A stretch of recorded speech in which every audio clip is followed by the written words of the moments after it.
նոր թեկնածուն հին ծուղակում։ ԱԺՄ նախագահ Վազգեն Մանուկյանը այսպես էր բնորոշել այն իրավիճակը, որում Ռաֆի Հովհաննիսյանը հայտնվել է ընտրություններից հետո։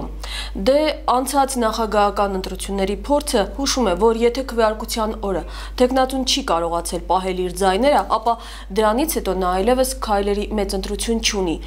Թե դատական, թե փողոցային պայքարի արդյունավետությունը դրանից հետո մեղմ ասած վիճահարույց է։ Փակուղուց դուրս գալու ինչ երգեր են հնարավոր այժմ։ Այդ մասին ենք զրուցելու Ազատություն ռադիոկայանի այսօրվա հյուրերի Արարատ ամսագրի գլխավոր խմբագիր Ալեն Սիմոնյանի եւ հրապարակախոս Հրանտ Տեր-Աբրահամյանի հետ։ Ուրեմն մինչ դատական կամ փողոցային պայքարով փոփոխությունների հավանականության անդրադառնալը նախ խոսենք մի ելքի մասին, որը կարծես չէր փորձարկել նախագահական ընտրություններում, նախկին նախագահական ընտրություններում հիմնական մրցակիցներից եւ ոչ ոք։ Խոսքը քվեարկությունից հետո իշխանության հետ բանակցությունների մասին է։ Սակայն ինչ-որ տարօրինակ բան է տեղի ունենում այժմ։ Ժառանգություն խմբակցության ղեկավար Ռուբեն Հակոբյանը ազգային ժողովում բանակցություններ է վարում մասնավորապես արտահերթ խորհրդարանական ընտրությունների շուրջ, Ռաֆի Հովհաննիսյանը հրապարակում հայտարարում է, թե դա իր պահանջը եւ ցանկությունը չէ։ Ալեն, սա ընդհանրապես մարտավարություն է, թե եկեք չմոռանանք, որ իշխանությունն էլ է փոխվել։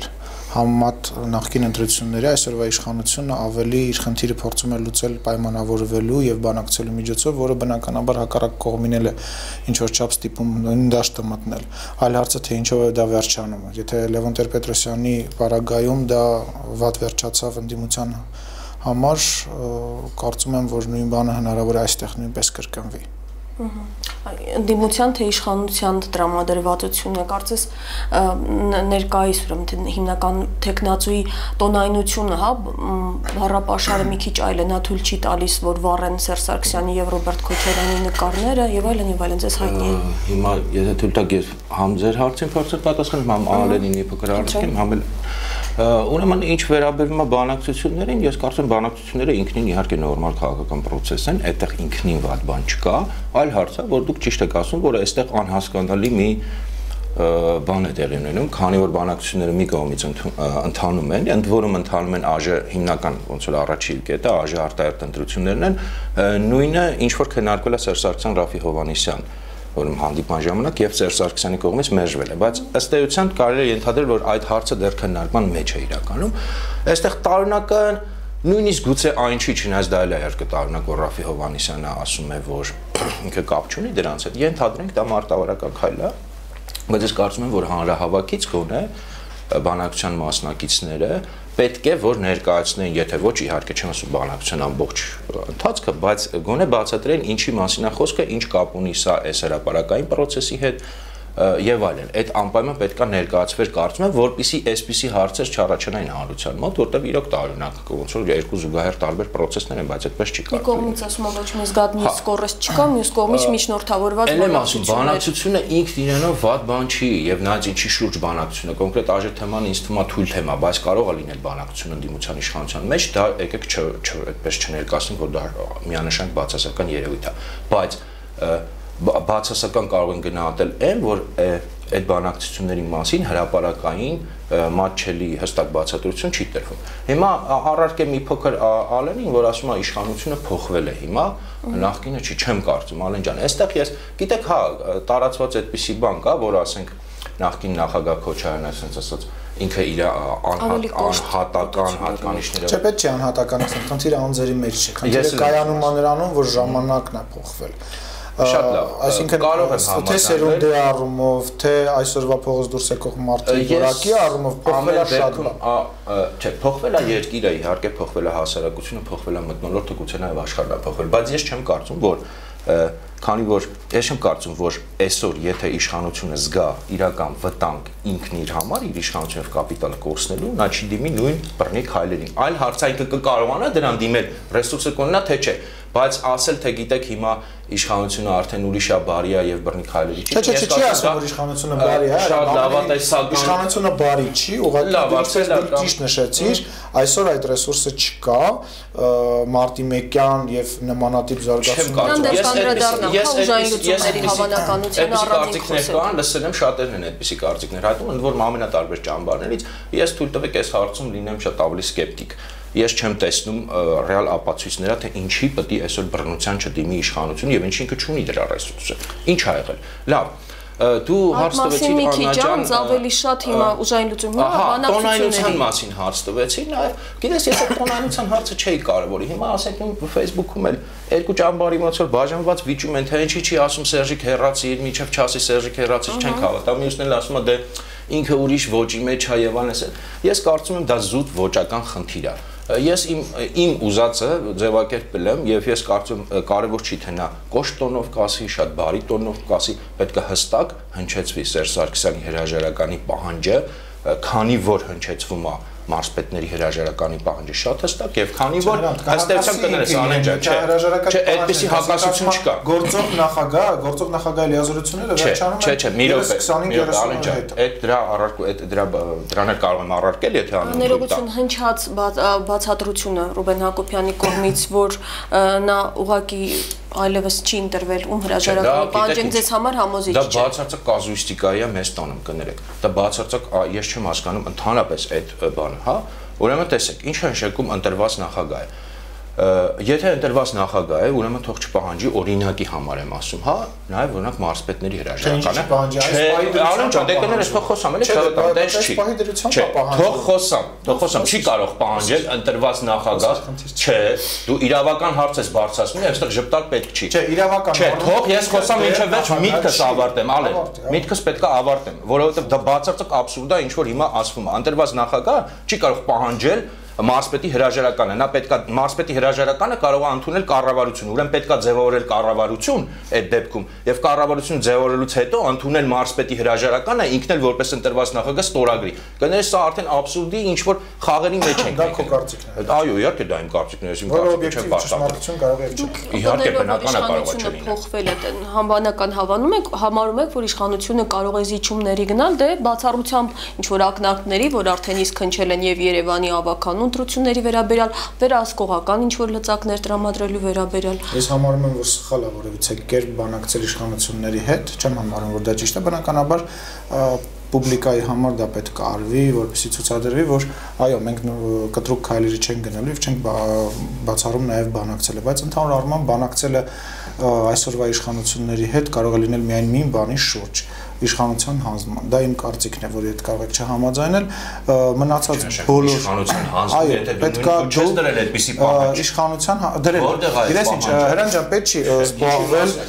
զբաղվել, ես դու խոսեցիր, ես խնդրեցի չխանգարես, խնդրում եմ հիմա դու իմ սխալը մի կրկնի ինձ մի ինձ, լավ։ Արի սենց անենք, արի հասկանանք, որ ինչ վերաբերում է մարզպետների հրաժարականը, այո, այսօր կա ըստ Ռաֆիի, այսօր կա գործող նախագահ, որի լիազորությունները ավարտվում են 2025 Այսինքն 2008 թվին որ էլի կազուիստիկայի մեջ արին եք, 2008 հիմա չես թողնում խոսել։ Եթե նման ձևով ենք խոսելու, խոսենք։ Ընտրվել է 2008 թվին ընտրվել է նախագահ, բան արել է։ Չէ, դե պարզա որ ազնիվ անկեղծ չէ, դե ինչի մասին եք ասում։ Հիմա պոլեմիկան այդ ձևով է գրվում, մարդը ընտրվել է այլ երկրների այցելել որպես մեր երկրի նախագահ եւ գիտես ինչ նման ծայրահեղ ձևով խոսալը մենք արդեն տեսանք 2008 թվին որ որևիցե արդյունք չբերեց։ Ես չեմ հավատում որ դու լուրջ ես դա ասում, դու չեմ բնականաբար ես հասկանում եմ, չէ, բնականաբար ես քո շատ հարցերում համաձայն եմ, ես համաձայն եմ որ 2008 թվականի ընտրությունները որևիցե կապ չունեն օբյեկտիվ իրականության հետ, բայց խնդրում եմ ինձ մի ընդհատիր, հա, դու մոռանում ես որ պետք է չընդհատես։ Մի հարց տամ ու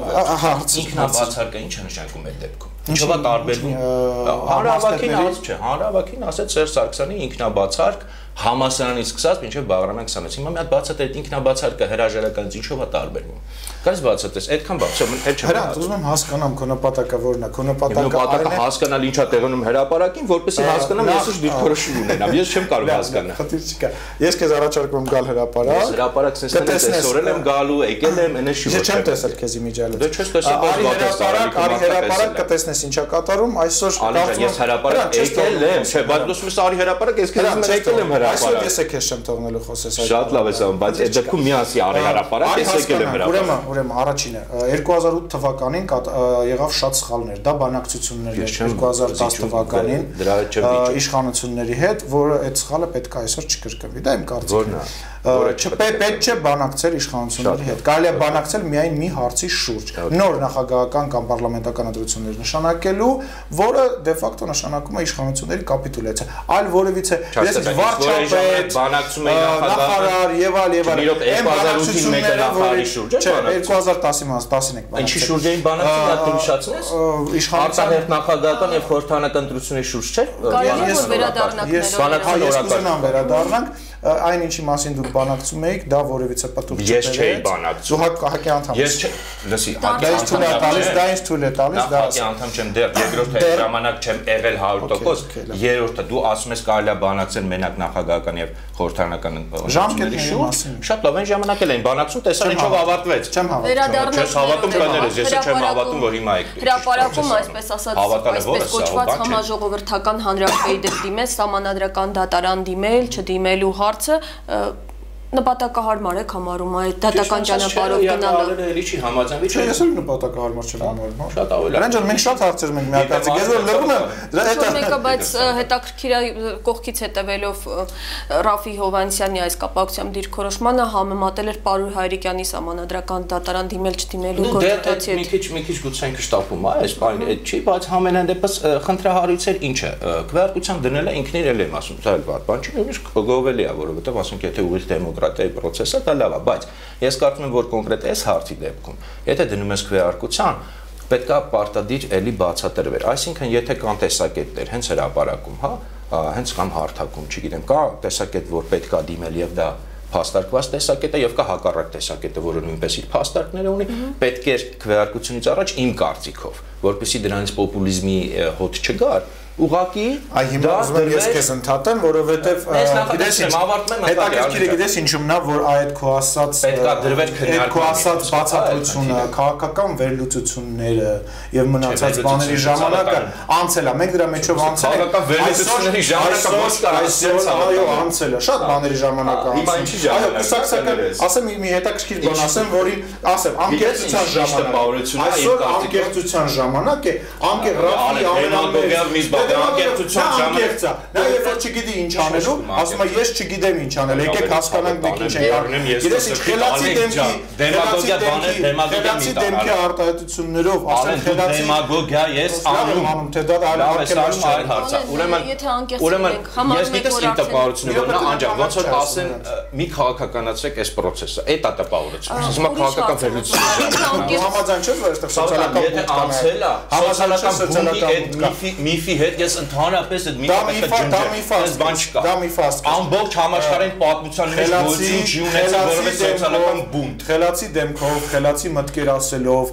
բարդ համադասական եւ ստորադասական նախադասություններով հասկանալի կոնկրետ հարցը ջրում ես, տանում ես, ես եմ անում ջրում եմ, որովհետեւ մի անգամ այդ ճանապարհով գնացի, ջրեցիք լիքը։ Անկեղծ պատասխան եմ ակնկալում, կա այսպիսի տեսակետ, որ Ռաֆի Հովհաննիսյանը չունի բավարար իրավական ապացույցներ դատական վիճարկման դիմելու համար, գիտեք, տեղամասերի արձանագրությունները ստորագրված են, հատուկ կարծիք ինչ որ ողոքարկումներ, վերահաշվարկումներ գրեթե չի արել եւ ըստ այդմ չկան ապացույցներ, որոնք կապացուցեին ի ցույց կդնեին կեղծիքները։ Շատ շնորհակալություն այդ հարցի համար, շատ կարևոր բան եք հարցնում։ Այսօր ուզում եմ հարց հղել ի պատասխան։ Այսօր մենք ունենք դատական համակարգ, որով ապացույցների պարագայում կարելի է ինչ մենք ինչ ենք խոսում մի բանի մասին։ Ինչ ենք խոսում մի բանի մասին, որը որ ուղղակի ապացույց ենթադրենք կա 3000 ընտրատարածքի 1800-ից 3000-ի դիմում եւ ապացույց ուրա գնալու է փաստաթուղթը գնալու է դատարան որտեղ որ մերժվելու է հա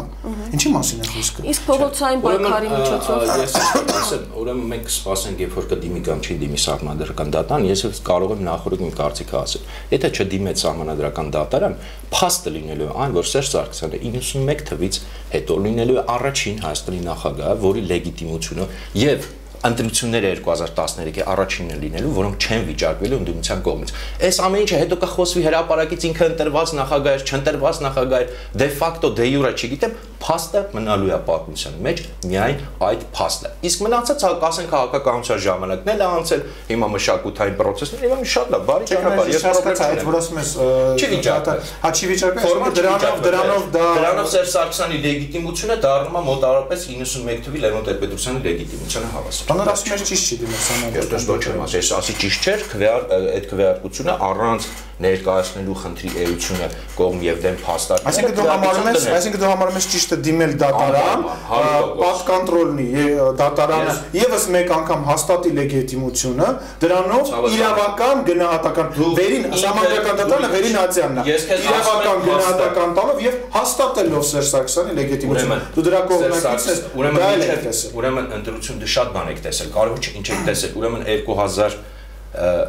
2013 թվականի ընտրությունները ֆորմալ չեն վիճարկվելու ընդդիմության կողմից։ Մնացածը ինչ որ դուք հրապարակից կասեք, այդ կմնա ձեզ համար։ Պատմության մեջ կմնա այն, որ չի վիճարկվել, վերջ։ Պատմության մեջ արդեն մնացել է, որ վիճարկվել է եւ սահմանադրական դատարանի որոշումով հաստատվել է։ Դա ասած 2008 թվականի 96 թվականներից բոլոր Հայաստանի նախագահների լեգիտիմությունը կասկածի տակ է եղել եւ եթե դուք կարծում ես, որ քաղաքական հետևանքներ չի լինելու, իհարկե չի լինելու, ֆորմալ դուք չեք վիճարկում։ Եվ 96 թվականից եթե դուք կարծում ես, որ դա չի բերել Այնուամենայնիվ քաղաքական եւ իրավական հետևանքների Ռաֆի Հովհաննիսյանը այսօր ժամանակն անցել է եւ Ռաֆի Հովհաննիսյանը այսօր հավակնորդը ինքը չի դիմում համանդրական դատարան, քո համար Սերժ Սարգսյանը դառնում է լեգիտիմ նախագահ։ Իմ համար չի դառնում։ Ես փաստն եմ քեզ ասում։ Փաստը իրավական փաստաթուղթն է, հրանջ։ Քո էմոցիաները, քո պատկերացումները, դու ես խոսում, դու մնացած զգացմունքները եւ իրավական փաստաթուղթը չէ, դու նոր ասացի քաղաքական վերլուծությունների ժամանակն անցել է, եւ ինչքան հասկացած էմոցիաների եւ դեմագոգիայի ժամանակը որոշումը դա էմոցիա չի, հրան ջան, մի հակասի ինքդ քեզ։ Համանդրական դատարանի դիմելու պարագայում մենք ունենալու ենք փաստաթուղթ իրավական, որտեղ համանդրական դատարանը Հայաստանի Հանրապետության ֆիքսելու է ընտրությունների լեգիտիմությունը։ Փաստը մնալու է, փաստ չի վիճարկվել, վերջ մնացածը ինչ ուզում եք ասեք։ Դատական, հա, վիճարկման ճանապարհը կարծես համաձայն եք, որ ոչ այնքան արդյունավետ է, իսկ փողոցային պայքարի առումով այս տեսակ կարծիք կա, որ Ռաֆի Հովհաննիսյանը անդադ ձգձգում է ասելիքը կարծես չի առարկայական ինչ-որ հստակ պահանջներ չի դնում, մի տեսակ լղոզված է խոսում, քանի որ հստակ չգիտի իր անելիքը, համաձայն եք թե ոչ։ Գիտեք, ես չգիտեմ, չեմ կարող գնահատել ինքը հստակ գիտի թե չգիտի, ես կարծում եմ, որ հստակ չի ձևակերպել, ես էլ եմ ասում, կարևոր չի ինչ տոնայնությամբ կձևակերպի, անընդհատ հակադրում են այդ չգիտեմ բարի բան։ Դուք տեսնում եք ճանապարհային քարտեզ հետագա գործողությունների։ Չէ, իմ կարծիքով պետք է լինի երկու բան, հրաժարականի հստակ պահանջ, սա իմ անձնական կարծիքն է։ ՍԴ անպայման պետք է դիմվի, անպայման, եւ հրապարակային պայքարը թեժացվի։ Մնացածը թողելի կրեատիվ ինչ-որ բաներ լինեն, մարզային այցելություններ, եւ շատ լավ է դա, բայց պահանջ սա ի վերջո չի կարելի ասել քաղաքական վերլուծությունների ժամանակ անցավ, նոր է սկսվել իրականում։ Եվ քաղաքականը հրաժարականի պահանջը ՍԴ դիմելը իմ տեսած ճանապարհը դա է։ Երբևիցե որևիցե նախագահի տեխնացու չի իմացել ինչ անել 96 թվականից սկսած չի իմացել չուներ ես չեմ կարծում որ ես դա համենայն դեպս չեմ տեսել միգուցե դա իմ խնդիրն է բայց ես դա չեմ տեսել չի ունեցել Լևոն Տեր-Պետրոսյանը դա եղել է մի որ Լևոն Տեր-Պետրոսյանը գիտի թե ինչ է անում ինչ վերաբերում է Ռաֆի Հովհաննիսյանի հետագայի ես կարծում եմ որ համանդրական դատարան պետք չի դիմել որովհետև դա ուղղակի իրավական առումով որպես իրավաբան եմ դա նաև ասում դա իրավական առումով եւս մեկ անգամ փակելու է իրավական մաս ընտրությունների եւ երկրորդը անկեղծությունը ու այն ամենը ինչ անում այսօր Ռաֆի Հովհաննիսյանը հրապարակում ինձ շատ հաճելի է կարծում եմ որ միակ ճանապարհը դա ժողովրդի լայն զանգվածների հավաքելն է իսկ այդ ճանապարհով նա փորձում է գնալ կարծում դա հետևանք կբերի։ Եվ վերջին հարցը շատ կարճ, այ խոսեցինք ուժային լուծումների հնարավորության մասին, որը առավել առօրեական է, քանի որ ընդամենը մեկ օր է մեզ բաժանում մարտի 1-ի իրադարձությունների տարելիցից։ Այս դեպքում հավանական համարում եք թե չէ։ Նախանշանները կար եւ այն որ Գորիսում ակնհայտորեն մի հրահանգով մարդիկ դուրս չեկան եւ ռեակցիոն ուսանողները դուրս բերվեցին դասադուլի մասնակիցների դեմ, այսինքն նախանշանները կան, որ չէ, որ պետք եղած դեպքում կարող է եւ կիրառել։ Ես ի տարբերություն եւ իդեպ որ ասում է հակից էր նաեւ հակն է ոնց որ թե կարծում հակին զգալի մասը որ մարտի 1 այս անգամ կարա չլինի եւ շատ ուրիշներն են այդպես կարծում ես ամեն դեպքում այս հարցում այդպես լավատես չեմ ես կարծում եմ որ տրամաբանությունը մեկն է եթե բռնապետական իշխանությունը տեսնում է իր իշխանության եւ կապիտալի կորստի ռեալ վտանգ նա դիմում է ուժի այլ հարց է նա ուժի դիմելուց հրամանները կատարում են, թե չէ։ Ես այսօր չեմ տեսնում իրավիճակ, որ ինչի պետք է հրամանները չկատարվեն։ Ու այդ դեպքում տեսնելով, որ խաղաղ հանրահավաքներ են, լուրջ ինչ-որ վտանգ չկա, նրանք ուղղակի կսպասեն մինչև այսպես ասած մաշեցվի հանրահավաքները եւ ինքնիստական դադարեն։ Եթե մենք տեսը չդիմելու պահով նաեւ այստեղ կա կապված բան, ըստ էության եթե մենք հայտարարում ենք, որ իրավական սահմանադրական ճանապարհով է գնում, այո, ֆորմալ պրոցեդուրաներ կան, որոնք պետք է կատարվեն։ Այլապես ես օրինակ կարծում եմ, որ իրավական դաշտից ուղղակի դուրս է գալիս։ Ինչ վերաբերում է մարտի 1-ի կրկնման եւ մնացածի հետ կապված, ուզում եմ ասել, որ նույնիսկ մարտի 1-ին կար ինչ-որ սանդղակ, որից հետո դա ցավով եմ ասում, դա զոհերի քանակն էր։ Այսինքն 10, 11, 15 հետո չէր կարող իշխանությունը միջև վերջ գնալ։ Այսօր չեմ կարծում, որ այդ ռեզերվը կա, թե քաղաքական, թե արտահայտ։ Դա իմ կարծիքն է, հրանտ մի խանգարի թող խոսեմ։ Եղբայր չի կարելի անընդմեջ ընդհատել, եղբայր խանգարում ես, միտքս ես կտրում, ասենք ինչ հեռախոսով խոսեմ, երբ որ դու խոսում ես։ Դե չի կարելի այդպես։ Միտքս կտրեց։ Հիմա նորից պետք է զրոյից նույն բանը ասեմ։ Ռեզերվ չունի, հիշացնում եմ։ Ռեզերվ չունի, սանդղակ կար, սանդղակը 10-15 զոհներ, ավել չէր կարա իշխանությունը իրան թույլ տալ, այսօր այդ ռեզերվն Շնորհակալություն։ Նույնիսկ մարտի 1-ին ցավ եմ ասում, բայց նույնիսկ մարտի 1-ին այդ 10 զոհերը եւ հետագա զարգացումները իրենց չափը ունեին, ու այդ չափը չէին կարողանալու անցնել, այսինքն իշխանությունը գնաց մաքսիմալ հնարավորին։ Այսօր այդ հնարավորությունը չունեն, թե արտաքին, թե ներքին ռեզերվը չունեն ու չեմ կարծում, որ դրանք գնալու են ու համաձայն եմ հրանտի հետ այն առումով, որ կգա մի պահ, որ նույնիսկ այդ հրամանը կարող է եւ նույնիսկ չկատարվի։ Շնորհակալ եմ մեր հրավերը ընդունելու համար։ Հիշեցնենք, որ Ազատություն ռադիոկայանի տեսակետների խաչմերուկում այսօր հանդիպեցին հրապարակախոս Հրանտ Տեր-Աբրահամյանը եւ Արարատ ամսագրի գլխավոր խմբագիր Ալեն Սիմոնյանը։ Հաղորդումը վարեց Աննա Իսրայելյանը։